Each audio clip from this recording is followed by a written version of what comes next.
In this video, we are going to look at the concepts of hydrocarbons for chemistry. Now, after going through this video, I guarantee you guys that you will understand the concept of hydrocarbons for chemistry. So ensure you stay to the very end of this video because hydrocarbons, this is an important topic under organic chemistry. So let's go into the details of the video. We are looking at hydrocarbons.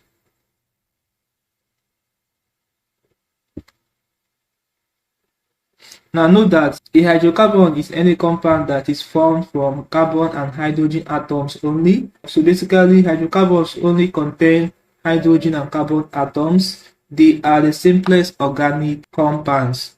Alright, now note that hydrocarbons can be classified as aliphatic hydrocarbons, and let me write it here, aliphatic hydrocarbons and aromatic hydrocarbons. Okay, so the aliphatic hydrocarbons include the alkanes. So we have the alkanes and we have the alkynes. Whereas the aromatic hydrocarbon include our benzene. Okay, but in this video we're going to focus on alkanes as aliphatic hydrocarbons. Alright, so let's wipe this and look at the concept of alkanes. So we are now looking at alkanes.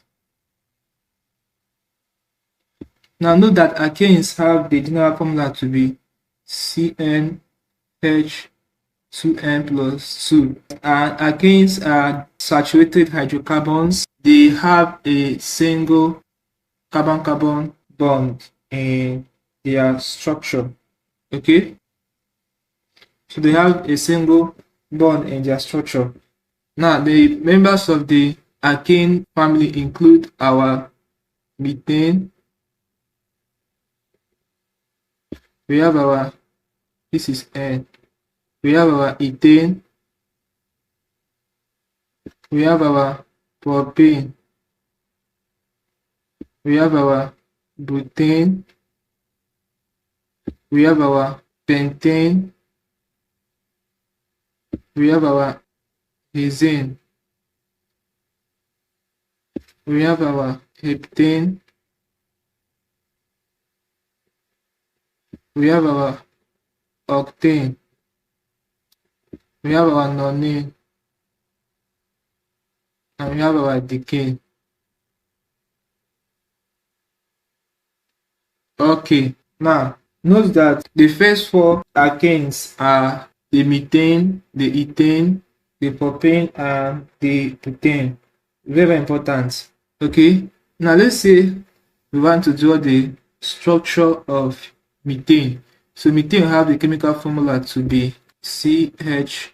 Alright, so methane has one carbon atom and 4 hydrogen atoms. So the structure of methane will be, okay, so this will be the structure of methane. So it's a saturated hydrocarbon, saturated with hydrogen atoms, and it has a single carbon-carbon bond in its structure. Whereas if you want to draw the structure of ethane, ethane will be C2H6.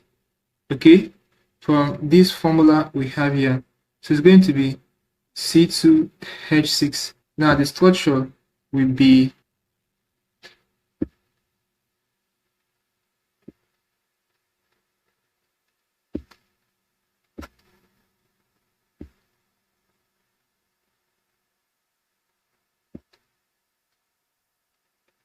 alright, so this will be the structure of ethane. Is a saturated hydrocarbon, so it's saturated with hydrogen atoms. Okay, so as you move down this series, you have it from methane to decane. Just know that methane has 1 carbon atom, ethane 2 carbon atoms, propane 3 carbon atoms, butane 4 carbon atoms, pentane 5 carbon atoms, hexane 6 carbon atoms, heptane 7 carbon atoms, octane 8 carbon atoms, nonane 9 carbon atoms, decane 10 carbon atoms. So in this order, once you know the carbon atom, the number of carbon atoms, the structure we have, we'll be able to write the proper chemical formula. For instance, this decane that has 10 carbon atoms, so the chemical formula for it will be, when you apply to this formula, it will be C10H.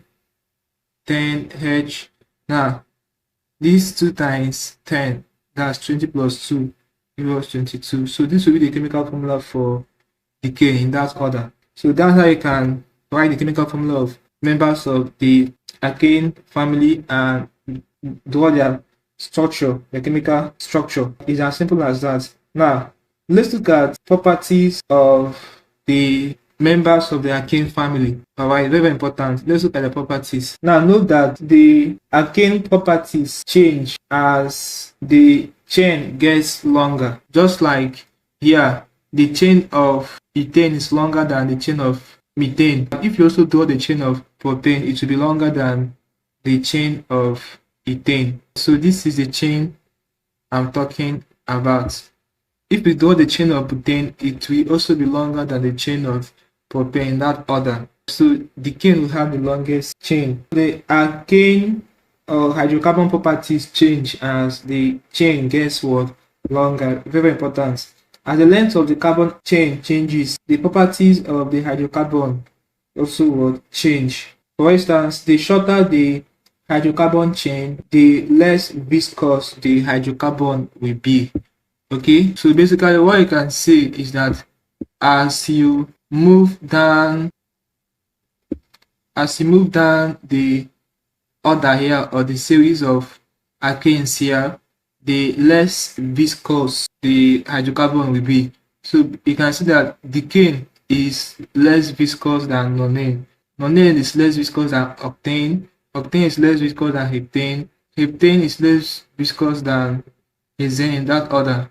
Okay, and this viscosity is just how easily the hydrocarbon can flow. For instance, oil flows slowly than fuel. So you can see that fuel flows faster than oil. So that's what viscosity is talking about. So as you go down this series of the members of the alkane family, the less viscous the hydrocarbon will be. So decane is less viscous than nonane in that order. So the most less viscous is our decane. So that's what you have to know.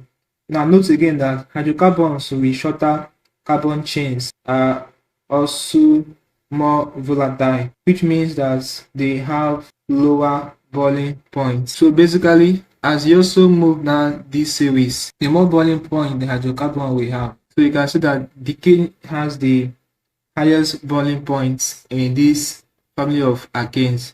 So the boiling point of decane is higher than nonane, that of nonane higher than octane, in that order. So take note of that. The one that has the least boiling point in this series we have here is the methane. Also note that the shorter the carbon chain, the more flammable, that's easier to ignite the hydrocarbon will be. So basically, with this series we have here, you can say that methane is the most flammable hydrocarbon, or the most flammable member of the alkane family. So decane is the least flammable. As you move down the series, the less flammable the hydrocarbon will be. So that's basically what you have to know about the properties of members of the alkane family.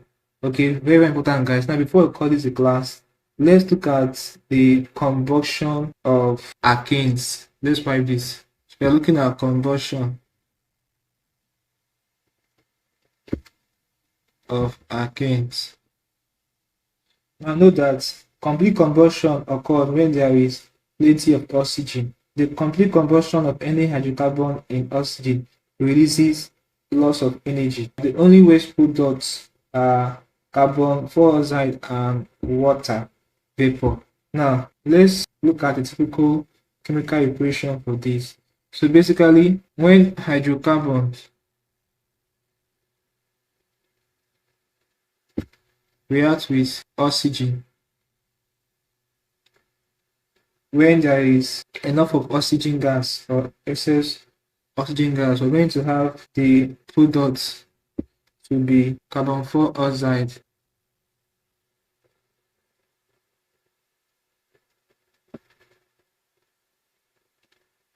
and water.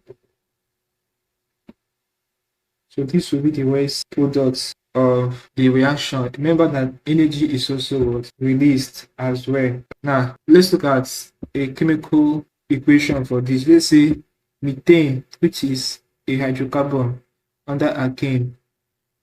Okay, methane reacts with oxygen gas.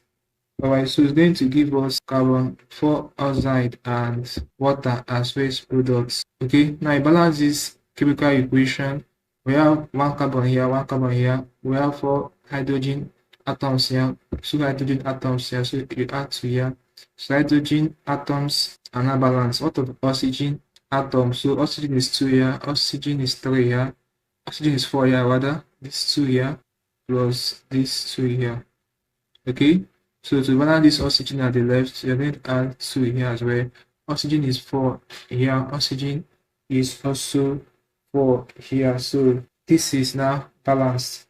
Okay, so when methane reacts with excess oxygen, we are going to have these outputs as the products. Okay, so this is complete combustion of hydrocarbon. Now note that during combustion of hydrocarbons, both carbon and hydrogen from the hydrocarbon are oxidized. As we all know that oxidation can be defined as the gain of oxygen. So both carbon and hydrogen from the hydrocarbon are oxidized. Very important as in this reaction we have here. Okay, so the carbon and the hydrogen atom got oxidized. This is the basic information you have to know about hydrocarbons, especially the alkanes for your chemistry. Hope you learned something interesting from this video. Now, if you are new to the channel, ensure you check the description of this video below. You see a link to our Telegram channel. Click on it and join the Telegram channel for instant notifications. Also, ensure that you subscribe to this channel by hitting the subscribe button. For more videos like this, like, share, and comment on this video. Tell me how you feel from what you have learned from this class. If you seem to have any specific questions to ask regarding this topic for chemistry, feel free to leave your question at the comment section below and I'll be sure to give you a response. Now click on the end screen above and I will see you in the next video. Thanks for watching.